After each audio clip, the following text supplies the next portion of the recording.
Yérim Habib Sow est le magnate serial entrepreneur ivoiro-sénégalais derrière le groupe Telium. Il est l'un des fils du milliardaire sénégalais Aliou Sow. À la tête du conglomérat Telium Group avec une fortune estimée à 528 millions de dollars, il a su diversifier ses investissements dans des secteurs clés tels que l'immobilier, l'hôtellerie, la finance, l'industrie, le transport, la logistique et les télécommunications. Yérim Sow est connu pour sa discrétion et sa volonté de rester loin des projecteurs médiatiques.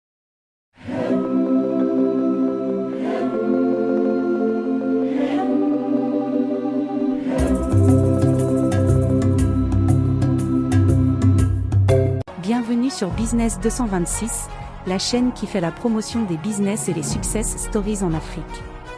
Si tu es nouveau ici, abonne-toi et active la cloche de notification car sur cette chaîne YouTube on parle et on partage des idées de business très inspirantes que vous pouvez mettre en place afin d'augmenter vos revenus, grossir votre compte bancaire et même atteindre la liberté financière.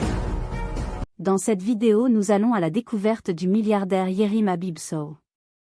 Il est le deuxième homme le plus riche de la Côte d'Ivoire. Né en 1967 à Dakar, Yérim Sow est le fils d'Aliou Sadio Sow, fondateur de la compagnie sahélienne d'entreprise, CSE, un acteur majeur du secteur du BTP au Sénégal. Contrairement à beaucoup de ses contemporains, Yérim a choisi de tracer son propre chemin loin de l'ombre paternelle. Après avoir obtenu son baccalauréat scientifique, il s'envole pour le Canada où il étudie à Polytechnique Montréal. Il poursuit ensuite ses études aux États-Unis à Boston University College of Engineering, où il obtient un diplôme d'ingénieur en informatique. Début dans l'entrepreneuriat. Avant l'avènement groupe Telium, Yérim Habib Sow a exercé diverses activités qui ont abouti, en 1988, à la création de sa première entreprise dénommée Direct Access qui exerçait dans le domaine de l'informatique. 6 ans plus tard, il se lance sur le marché du pageur avec BIP Access, première société offrant au Sénégal les services de radiomessagerie.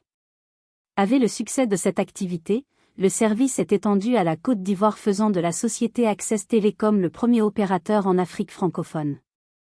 L'implantation de Access Télécom en Côte d'Ivoire, en plus d'offrir un nouveau débouché à l'activité de radiomessagerie, était aussi la concrétisation d'une vision claire, être présent sur le plus grand marché de l'Afrique de l'Ouest francophone, pour anticiper les bouleversements du secteur de la télécommunication. Avec le lancement des premières licences de téléphonie mobile, Access Télécom devient un acteur majeur en étant actionnaire de Lotni Télécom, société ivoirienne attributaire de la première licence GSM. Avec la société Télécel International, autre actionnaire de Lotni Télécom, et sous le management de M. Sow qui est administrateur directeur général de la société, l'opérateur téléphonique portant le nom commercial Télécel CI connaît un succès fulgurant, avec la quasi-moitié des parts de marché de la Côte d'Ivoire.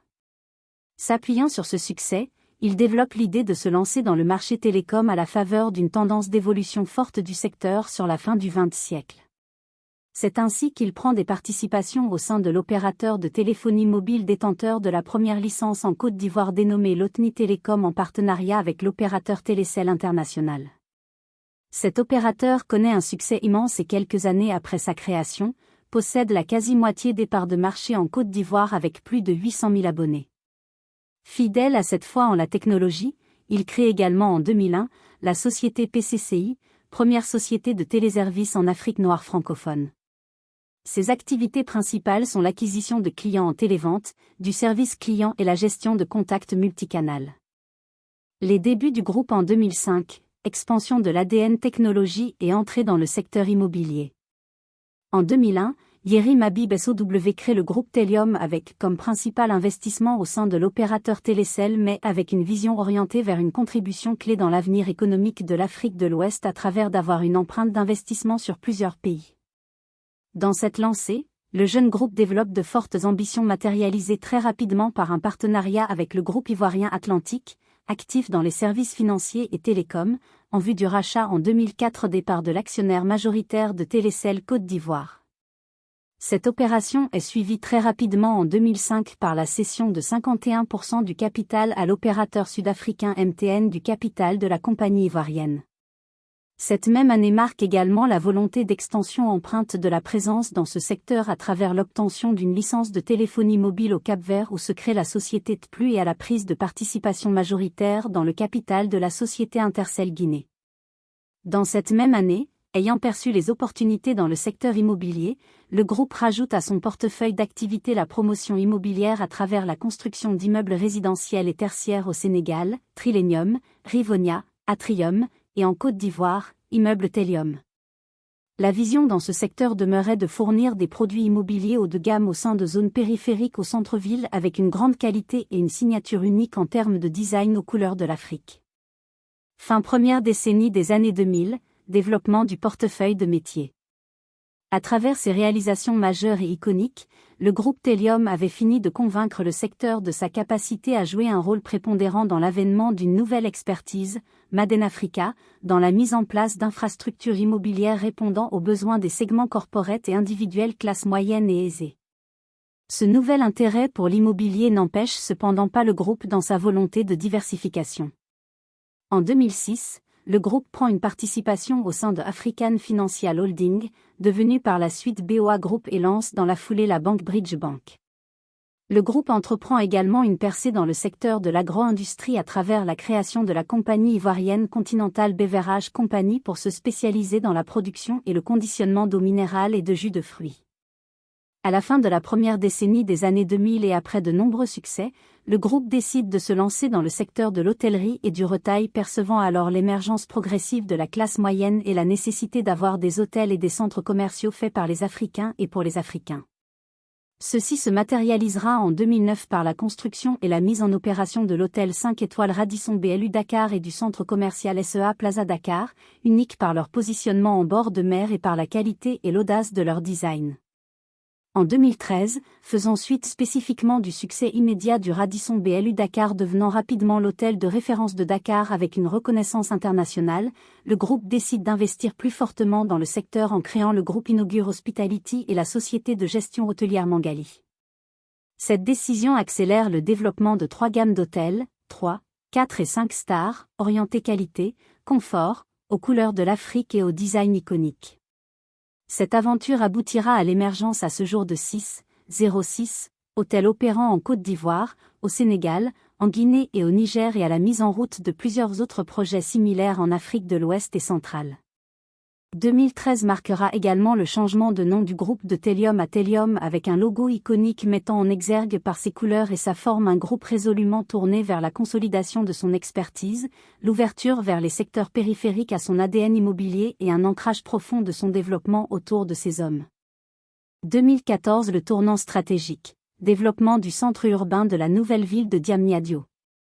Toujours dans une dynamique en ligne avec sa vision originelle de contribution à l'avenir économique du continent, le groupe Telium s'engage dans l'initiative du gouvernement du Sénégal de développer une urbanisation à quotient positif pour l'émergence du pays à travers le lancement de la nouvelle ville de Diamniadio, projet gigantesque pour lequel le groupe Telium fut le premier promoteur-développeur. Les besoins en infrastructures de cette nouvelle ville sont considérables et sur tous les sous-secteurs de l'immobilier, tertiaire, résidentiel, hôtellerie, commercial et loisirs, industriel. Le groupe Telium, fort de son expérience dans la production d'infrastructures variées depuis 10 années, devient un maillon essentiel de la matérialisation de cette vision. Percevant alors la nécessité d'être plus performant et efficient, le groupe décide de se doter d'une société de construction dénommée TECO dont le premier chantier est la construction de la sphère ministérielle Habib Thiam de Diamniadio, exemple, Spherex, le plus important complexe de bureaux réalisé au Sénégal. Cette infrastructure de 64 000 m² de bureaux, appelée à accueillir 12 ministères et plus de 3 000 fonctionnaires, est conçue et réalisée en 24 mois. Cette réalisation fut l'avènement de la vision du groupe de devenir le développeur majeur de centres urbains en Afrique dans les prochaines années et l'élargissement de sa chaîne de valeur faisant de lui l'un des acteurs les plus complets du secteur en expertise et en produits immobiliers proposés. Gardant toujours cette volonté de diversification, en 2016, le groupe décide également de se lancer dans la logistique aéroportuaire à travers la mise en place d'une infrastructure moderne aux standards internationaux appelée à héberger en son sein un entrepôt de gestion du fret, les bâtiments de la douane et les bureaux de transitaires, et faisant écho aux objectifs d'émergence du pays via la construction du nouvel aéroport international Blaise Diagne à 50 km de la capitale. Dans le secteur de la finance durant cette même période, le groupe continue sa progression à travers la Bridge Bank mais également la création des segments Security, Asset Management et Microfinance. Aujourd'hui, le groupe renforce son positionnement et lance les jalons de sa pérennité. Aujourd'hui, après 15 années d'expérience dans les secteurs télécom d'abord, immobilier ensuite, finance, agro-industrie et logistique, le groupe se trouve être aujourd'hui l'un des plus grands et des plus respectés en Afrique de l'Ouest. Il compte 61 sociétés avec un staff cumulé d'environ 1,300 employés. Le groupe Telium n'en demeure pas moins à la croisée des chemins et sur le point d'entamer le passage à un nouveau palier en termes de développement devant le mener à la consolidation de son ancrage en tant qu'acteur 360 degrés en compétences et en activité au sein de l'immobilier, à l'expansion de son empreinte sur le secteur hôtelier en Afrique de l'Ouest et centrale, à l'élargissement de son portefeuille d'activités sur le secteur bancaire et à son positionnement en tant qu'investisseur de choix. Sur les nouvelles initiatives qui feront l'Afrique de demain. Stratégie d'investissement. Yerim Sow est reconnu pour son sens aigu des affaires et sa capacité à anticiper les tendances du marché. Son investissement précoce dans les télécommunications lui a permis de se positionner comme un opérateur économique important dans la sous-région. Son approche consiste à diversifier ses investissements afin de maximiser les opportunités de croissance. Par exemple, son groupe a investi massivement dans l'hôtellerie haut de gamme avec la création de plusieurs chaînes d'hôtels. La marque Noom se distingue par son luxe et son excellence, tandis que Cine et Yas ciblent respectivement le marché intermédiaire et économique. Cette diversification lui permet de capter une clientèle variée. Défis et résilience. Malgré son succès, Yerim Sow a rencontré plusieurs défis au cours de sa carrière. La pandémie mondiale a eu un impact significatif sur ses projets hôteliers, notamment ceux de sa filiale Mangali. Par exemple, l'ouverture prévue de l'hôtel Noom à Abidjan a dû être reportée en raison des restrictions sanitaires. De plus, son projet d'hôtel à Cotonou a été entravé par des problèmes avec les autorités locales. Après avoir été expulsé d'un terrain où son hôtel devait être construit, il a lancé une procédure d'arbitrage international pour contester cette décision. Impact économique et social.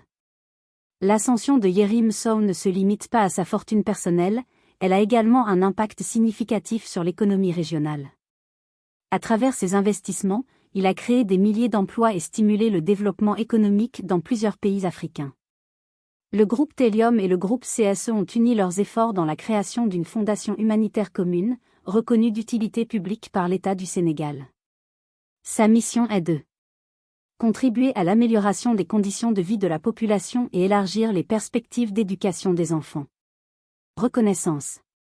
En 2021, Yerim Sow a été nommé « Homme de l'année » par le journal panafricain Confidentiel Afrique, une reconnaissance qui souligne son influence croissante dans le monde des affaires africain. Ce prix reflète non seulement ses succès financiers mais aussi son engagement envers le développement économique durable en Afrique. Son influence dépasse les frontières sénégalaises et ivoiriennes. Yerim Sow est souvent sollicité comme conférencier lors de forums économiques internationaux où il partage son expérience et sa vision pour l'avenir du continent africain. Et voilà, nous sommes à la fin du parcours entrepreneurial du milliardaire The Golden Boy d'Afrique de l'Ouest. Monsieur Yerim Habib Sow. Courage à vous tous dans vos projets entrepreneuriales.